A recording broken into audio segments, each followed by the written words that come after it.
Bueno, en este ejemplo vamos a hablar de la creación de objetos en JavaScript. Como dije al principio, lo que estamos explicando acá no es ni la única ni la mejor forma de hacerlo. Si quieren, digamos, encontrar la forma más prolijas o saber cuáles son todas las alternativas, es recomendable que vayan a un libro. Esto es solo una introducción para que tengan las herramientas básicas como para poder empezar a programar rápido. Acá, bueno, siempre estamos trabajando obviamente en la versión ES5 de JavaScript, pero cabe aclarar que en la versión ES6, si alguno opta por esa opción, ya existe el mecanismo de definir clases, ¿sí? Acá estamos utilizando algunas estrategias de ES5 para construir algo similar a lo que sería una clase, pero no es exactamente una clase, no cumple todos los requisitos de un lenguaje de programación orientado a objetos. No es que sea ni mejor ni peor, pero simplemente para el que está familiarizado con la programación orientada a objetos va a encontrar que algunas cosas no son del todo, digamos, no son del todo estándar, digamos. Bueno, vamos a ver acá en este ejemplo.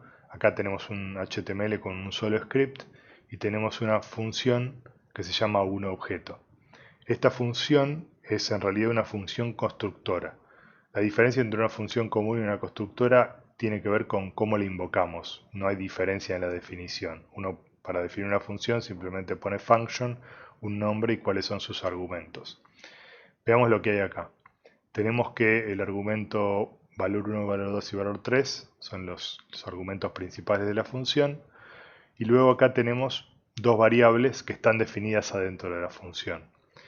Si uno quiere definir algo similar a lo que sería una variable privada, que no es exactamente eso, pero algo parecido, lo puede hacer de esta manera, simplemente definiendo variables adentro de la función. Si uno quiere definir lo que sería una función privada, también lo puede hacer definiendo una función adentro de la función constructora en este caso.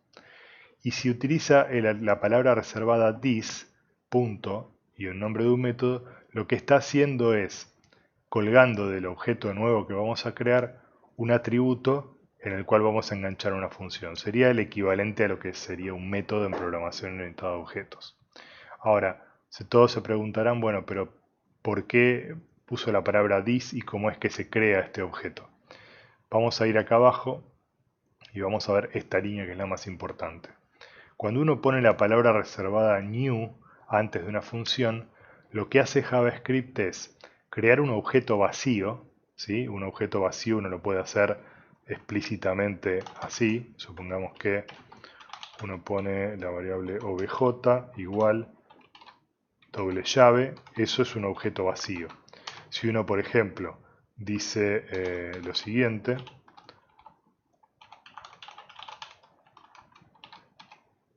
vamos a poner un return 1, ahí estoy definiendo un atributo, que en este caso es una función, que devuelve un 1. Sería el equivalente a un método. Si uno podría invocar eso diciendo obj.método1 y eso me va a devolver un valor 1. ¿Está bien?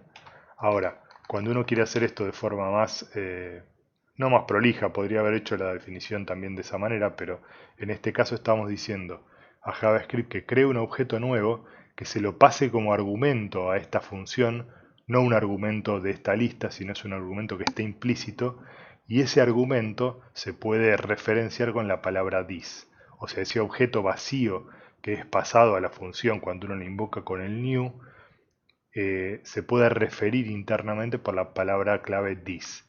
Entonces lo que estamos haciendo con este this es a este objeto vacío que fue entregado a esta función cuando fue invocada, le estamos colgando este método público 1 y método público 2.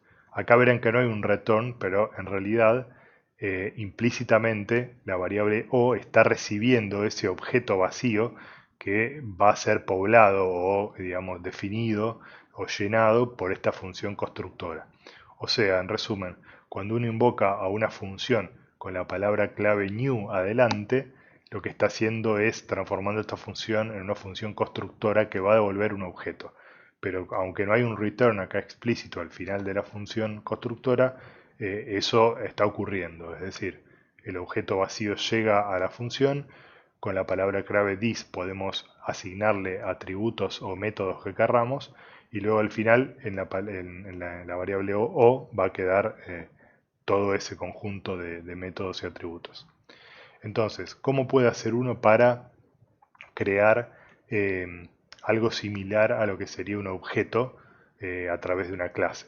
Bueno, como dije antes, si uno quiere definir algo parecido a una función privada, puede definir una function ahí adentro. Esta function no la voy a poder invocar desde el scope principal porque no es visible, ¿está bien? Porque es una función que solamente es accesible por el código que está dentro de esta función.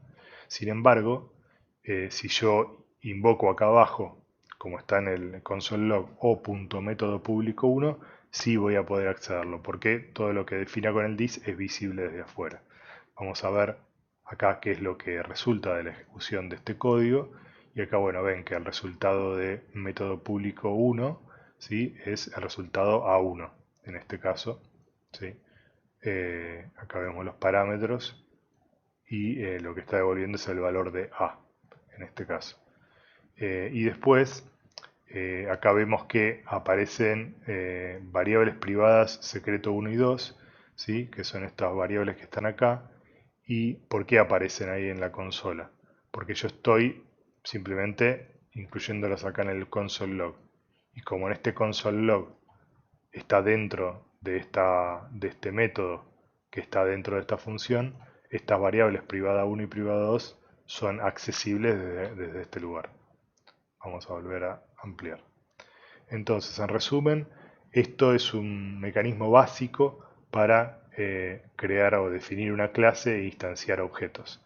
Después vamos a ver en otros ejemplos cómo generar algo parecido al mecanismo de herencia.